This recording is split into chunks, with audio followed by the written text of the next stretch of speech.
P C Vishnunath, അങ്ങേക്ക് സഭയുടെ ഒരു സ്പെഷ്യൽ അപ്രീസിയേഷൻ ഉണ്ട്. മറ്റൊന്നുമല്ല, 15ാമത് കേരള നിയമസഭ 16 അടിയന്തര പ്രമേയം ചർച്ചയ്ക്കെടുത്തപ്പം അങ്ങ് നൽകിയ 4 നോട്ടീസും സഭ ചർച്ചയ്ക്കെടുത്തു എന്ന് വരെ അങ്ങേ അറിയിക്കുകയാണ്. സാർ, ഞങ്ങളുടെ നോട്ടീസ് ഞാൻ വായിക്കാം. സംസ്ഥാനത്ത് നിത്യോപയോഗ സാധനങ്ങളുടെ വില ക്രമാതീതമായി വർദ്ധിക്കുകയും രാജ്യത്ത് ഏറ്റവും കൂടുതൽ പണപ്പെരുപ്പമുള്ള സംസ്ഥാനമായി കേരളം മാറിയിട്ടും സർക്കാർ യാതൊരു നടപടിയും സ്വീകരിക്കാൻ തയ്യാറാകാത്ത ഗുരുതര സ്ഥിതിവിശേഷം സഭ നിർത്തിവെച്ച് ചർച്ച ചെയ്യണം എന്നതാണ്. സഭ നിർത്തിവെച്ച് ചർച്ച ചെയ്യണമെന്നാണ് നോട്ടീസ്. അത് സർക്കാർ അംഗീകരിക്കുമ്പോൾ ഞങ്ങളെക്കാൾ മുമ്പ് ഭരണപക്ഷ MLA മാർ കൈയടിക്കണമെങ്കിൽ ഈ വിഷയം അവര് പോലും എത്ര ഗൗരവത്തോടു കൂടിയാണ് കാണുന്നത് എന്നുള്ള കാര്യം നമ്മൾ മനസ്സിലാക്കണം സാർ. ഒരു ഭരണകക്ഷി അംഗത്തിന് റൂൾ 50 നോട്ടീസ് കൊടുക്കാനുള്ള പരിമിതിയുണ്ട്. പക്ഷെ അവർക്ക് ഈ വിഷയം ഇവിടെ ചർച്ച ചെയ്യണമെന്ന് ആഗ്രഹമുണ്ട്. അപ്പോൾ ചർച്ച ചെയ്യാമെന്ന് മന്ത്രി പറയുമ്പോൾ അവരെല്ലാം ആത്മാർത്ഥമായി അവർ പ്രതിനിധാനം ചെയ്യുന്ന നിയമസഭാ മണ്ഡലത്തിലെ ജനങ്ങളോടുള്ള പ്രതിബദ്ധത കൊണ്ട് അവർ കൈയടിച്ചു എന്നാണ് സാർ ഞങ്ങൾ മനസ്സിലാക്കുന്നത്. ഈ സംസ്ഥാനത്തിന്റെ സാഹചര്യം എന്താണ് സാർ? ഈ സർക്കാർ വന്നതിന് ശേഷം വൈദ്യുതി ചാർജ് 3 തവണ വർദ്ധിപ്പിച്ചു, ബസ് ചാർജ് വർദ്ധിപ്പിച്ചു, വെള്ളക്കരം വർദ്ധിപ്പിച്ചു, ഭൂനികുതി കൂട്ടി, കെട്ടിട നികുതി കൂട്ടി, സെസ് ഏർപ്പെടുത്തി, ഡീസലിനും പെട്രോളിനും കേന്ദ്ര സർക്കാരിന്റെ വർധനവ്, സംസ്ഥാന സർക്കാരിന്റെ അധിക സെസ്, ഇങ്ങനെയെല്ലാം സർക്കാർ ജീവനക്കാർക്കാണെങ്കിൽ 18% DA കുടിശ്ശിക, കശുവണ്ടി തൊഴിലാളിക്ക് ജോലിയില്ല, കയർ മേഖല പ്രതിസന്ധിയിലാണ്, ഖാദി തകർച്ചയിലാണ്, നെല്ല് കർഷകർ പ്രതിസന്ധിയിലാണ്, റബ്ബർ കർഷകർ പ്രതിസന്ധിയിലാണ്, ജീവിക്കാൻ പ്രയാസം അനുഭവിക്കുന്ന ഒരു സമയത്ത് അപ്പോഴാണ് ഈ വിലക്കയറ്റം മൂലം അവർ ഈ പ്രതിസന്ധിയെ നേരിടുന്നത്. ഒന്ന്, വരുമാനം കുറഞ്ഞ ഒരു മേഖല, വരുമാനമേ ഇല്ലാത്ത ഒരുപാട് മേഖല, ആ ജനങ്ങളാണല്ലോ കേരളത്തിലെ ജനങ്ങൾ.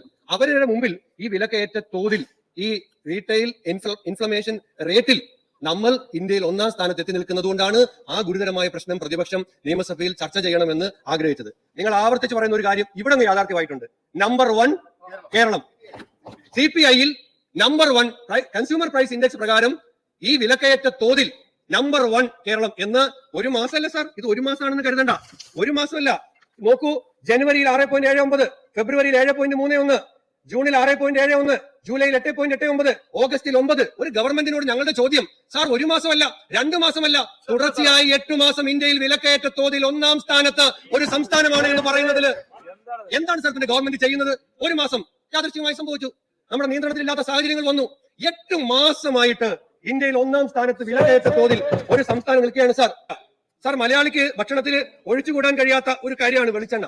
സാർ, നമ്മൾ ഈ റമ്പ് 50% തീരുവ ഏർപ്പെടുത്തിയ സമയത്ത് കേരളത്തിലെ സോഷ്യൽ മീഡിയയിലൊക്കെ വന്ന ഒരു ട്രോൾ ഉണ്ടായിരുന്നു സാർ. അതായത് ഈ 10 രൂപയുടെ പപ്പടം കാച്ചാൻ 400 രൂപയുടെ വെളിച്ചെണ്ണ വാങ്ങുന്ന മലയാളിയോടാണോ ട്രംപിന്റെ കളി എന്നായിരുന്നു ആ സാമൂഹ്യ മാധ്യമങ്ങളിലെ ട്രോള്.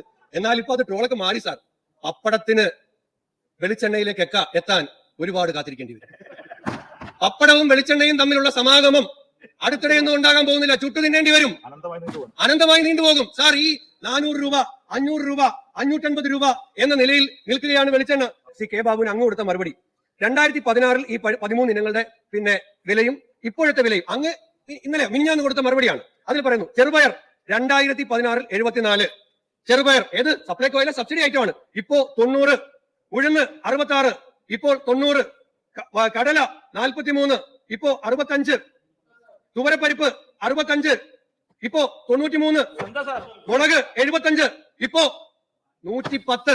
സപ്ലൈകോയിലെ സബ്സിഡി ഐറ്റത്തിന്റെ കാര്യം സാർ. ഇത് സപ്ലൈകോയിലെ നോൺ സബ്സിഡി ഐറ്റം വേറെ, സപ്ലൈകോയിലെ പുറത്ത് പൊതുവിപണിയിലെ വില വേറെ. ഇത് സപ്ലൈകോയിൽ എല്ലാ കാലത്തും എല്ലാ ഗവൺമെന്റുകളും പൊതുവിപണിയിലെ വിലക്കയറ്റത്തെ പിടിച്ചു നിർത്താൻ വേണ്ടി നടത്തുന്ന ഏറ്റവും വലിയ ഒരു മാർക്കറ്റ് ഇന്റർവെൻഷനായ 13 സബ്സിഡി ഇനങ്ങളുടെ വില സംബന്ധിച്ചിട്ടുള്ള ഒരു കാര്യമാണ് സാർ. പാലാൽ മിനിസ്റ്റർ നമ്മളെ ദേശാഭിമാനിയിലെ ഫ്രണ്ട് പേജിൽ വന്ന ഒരു സാധനമുണ്ട്, സബ്സിഡി കൂട്ടില്ല. നമ്മൾ ഒത്തിരി BJP ഓടിച്ചതാണ് ആ സാധനമാണ്. ആ വില കൂട്ടില്ല, സബ്സിഡി ഉൽപ്പന്നങ്ങൾക്ക് വില കൂട്ടില്ല എന്നൊക്കെ പറഞ്ഞിട്ടുണ്ടെന്ന് പറഞ്ഞ് BJP നമ്മൾ ഒത്തിരി ഓടിച്ചതാണ്, വെറുതെ ഓർമ്മിപ്പിക്കരുത്. അപ്പോ ആ സാധനങ്ങൾക്കാണ് ഇപ്പോ ഈ വില വർധന ഉണ്ടായിരിക്കുന്നത്. അതാണ് ഞാൻ പറഞ്ഞത്. പൊതുവിപണിയിലെ കാര്യത്തിലേക്ക് വന്നാൽ പൊതുവിപണിയിൽ ഇതിനേക്കാൾ വലിയ വില വർധനവാണ് പൊതുവിപണിയിൽ. സാർ, ഞാൻ മാത്രം പറഞ്ഞതല്ല ഇതിപ്പോ ഒരു പാർട്ടിയുടെ സമ്മേളനത്തിനകത്ത് നടക്കുന്നത് എന്തൊക്കെയാണെന്നുള്ളത് നമുക്കറിയാൻ പറ്റില്ല, പത്രങ്ങളിൽ കൂടി വായിക്കാം എന്നുള്ളതല്ലാതെ പാർട്ടി കമ്മിറ്റിയിലൊന്നും നമ്മളില്ല. പക്ഷേ ഇപ്പൊ കഴിഞ്ഞ CPI സമ്മേളനങ്ങളിൽ പോലും അവിടെ പ്രതിനിധികൾ വിമർശനം ഉന്നയിച്ചു. അതായത് 13 അവശ്യ സാധനങ്ങൾക്ക് വില കൂട്ടില്ലെന്ന സർക്കാർ വാഗ്ദാനം പാഴ്വാക്കായെന്നും വെളിച്ചെണ്ണ വില വർധനവ് നാണക്കേടാണെന്നും സമ്മേളനത്തിൽ പ്രതിനിധികൾ വിമർശനം ഉന്നയിച്ചു. കുറഞ്ഞ വിലയ്ക്ക് പൊതുവിപണിയിൽ കിട്ടും, പിന്നെന്തിനാണ് കേരയുടെ എണ്ണ ഈ കൂടിയ വിലയ്ക്ക് വാങ്ങണമെന്നുള്ള ചോദ്യമടക്കം ഉയർന്നു. ഹോർട്ടികോർപ്പ് എന്തിനാണെന്നും ഹോർട്ടികോർപ്പിൽ പൊതുവിപണിയേക്കാൾ വിലയാണെന്നും പിന്നെങ്ങനെ സ്ഥാപനം രക്ഷപ്പെടുമെന്നതടക്കമുള്ള ചോദ്യങ്ങൾ ഉയർന്നു. ഇത് CPI സമ്മേളനങ്ങളെ സംബന്ധിച്ച് മാധ്യമങ്ങളിൽ വന്ന വാർത്തയാണ്. സപ്ലൈകോയ്ക്ക് കരാറുകാർക്ക് കൊടുക്കാനുള്ള കുടിശ്ശിക നൽകുന്നില്ല സാർ. അതുകൊണ്ട് അവർ ടെൻഡറിൽ പങ്കെടുക്കുന്നില്ല. അതുമൂലം സപ്ലൈകോ വലിയ പ്രതിസന്ധി നേരിടുകയാണ്. നമ്മൾ എപ്പോഴും പറയാറുണ്ട് സാർ, ഒരു അന്തർദേശീയ വിലക്കയറ്റ വിരുദ്ധ കോൺക്ലേവ് തിരുവനന്തപുരത്ത് സംഘടിപ്പിക്കാം. സിനിമയിൽ ഇന്നസെന്റ് ഒക്കെ പറയുന്ന പോലെ സിനിമയിൽ ഇന്നസെന്റ് പറയുന്നുണ്ട്, രാവണ പ്രഭുവിലാണെന്ന് തോന്നുന്നു. ഇത് അയാളുടെ കാലമല്ലേ? ആരുടെയാ? കോൺക്ലേവിന്റെ. അപ്പോ ഒരു വിലക്കയറ്റ വിരുദ്ധ കോൺക്ലേവ് നടത്തുക അല്ലാതെ ഗവൺമെന്റ് കാര്യമായിട്ട് എന്തെങ്കിലും ഈ കാര്യത്തിൽ ചെയ്യുമെന്ന് ഞങ്ങൾ പ്രതീക്ഷിക്കുന്നില്ല സാർ. സാർ, പൊതുവിപണിയിലെ വിലക്കയറ്റത്തെ കുറിച്ച് പറയാതെ പോകുന്നത് ശരിയല്ല സാർ. അത് ബഹുമാനപ്പെട്ട മന്ത്രിമാർ രണ്ടുപേരും ചോദിച്ചു 9 കൊല്ലം മുമ്പ് അല്ലേന്ന്. ഞാൻ അതുകൊണ്ട് പറയാം, മട്ടാരി ലൂസ് 2 മാസം മുമ്പ് 53 രൂപയായിരുന്നു, 2 മാസം കൊണ്ട് 56 സാർ. വട്ടൽ മുളകിന് 2 മാസം മുമ്പ് പൊതുവിപണിയിൽ 170 രൂപയായിരുന്നു, 2 മാസത്തിന് ശേഷം 185 രൂപയാണ് സാർ. 2 മാസം കൊണ്ട് 15 രൂപയാണ് കൂടുന്നത്. ചെറുപയർ 2 മാസം മുമ്പ് 155 രൂപയായിരുന്നു, ഇപ്പൊ അത് 170 രൂപയാണ് സാർ. ഉഴുന്നുപരിപ്പ് 2 മാസം മുമ്പ് 120 രൂപയായിരുന്നു, ഇപ്പൊ അത് 130 രൂപയാണ് സാർ. സാർ, ഞാൻ അവസാനിപ്പിക്കുന്നു സാർ. അതുകൊണ്ട് ഇത് പൊതുവിപണിയിൽ നമുക്ക് നിയന്ത്രിക്കാൻ കഴിയുന്നില്ല. പൊതുവിപണിയിലെ വിലക്കയറ്റം ഉണ്ടാകുമ്പോൾ അത് തടയാനുള്ള സപ്ലൈകോ, സിവിൽ സപ്ലൈസ് കോർപ്പറേഷൻ പോലെയുള്ള സംവിധാനങ്ങളെ നമ്മൾ ശക്തിപ്പെടുത്തുന്നില്ല. അങ്ങനെ ഒന്നും നമുക്ക് ചെയ്യാൻ കഴിയുന്നില്ല സാർ. ഇവിടെ പ്രൈസ് മോണിറ്ററിംഗ് ഇല്ല, അതിനായി റെഗുലർ ഇന്റർവെൻഷൻ ഇല്ല. സപ്ലൈ ചെയിന്റെ പ്രശ്നമുണ്ട്.